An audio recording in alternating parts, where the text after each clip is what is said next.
ठाकरे गटाचे आमदार वरुण सरदेसाई मुख्यमंत्र्यांच्या भेटीला गेलेत, तर मतदारसंघातील कामासाठी सरदेसाई फडणवीसांच्या भेटीला गेल्याची माहिती समोर येते। तर भाजपसोबत ठाकरे गटाची वाढती दिलजमाई इथे दिसून येते। तर शिवसेनेवर टोकाची टीका करताना ठाकरे गट भाजपाबाबत मात्र सौम्य आहे।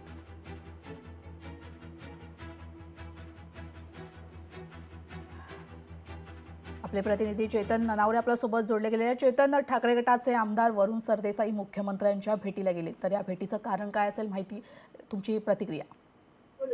निश्चितच एकंदरीत ठाकरे गटाचे तरुण आमदार वरुण सरदेसाई आताच मुख्यमंत्री देवेंद्र फडणवीस यांच्या भेटीला त्यांच्या विधिमंडळातील दालनात दाखल झालेले आहेत। मतदारसंघातील कामानिमित्त वरुण सरदेसाई आल्याची प्राथमिक माहिती आहे। मात्र गेल्या काही काळामध्ये सातत्याने आपण पाहत आहोत, तेजल सामना असेल किंवा एकंदरीत ठाकरे गटाचे नेते असतील, मुख्यमंत्री म्हणून देवेंद्र फडणवीस यांच्या कामाचं कौतुक करत आहेत। भ्रष्टाचारमुक्त शासन चालवण्यासाठी त्यांनी घेतलेल्या पावलाचंही कौतुक करत आहेत। मात्र दुसरीकडे महायुतीमधील एकनाथ शिंदेवरती मात्र टोकाची टीका करताना पाहायला मिळत आहे। त्यामुळे आज पुन्हा एकदा वेगवेगळ्या कामांनिमित्त ठाकरे गटाचे आमदार भेटीला आल्यामुळे लोकशाही मराठी ऐका, पहा, जागरूक रहा।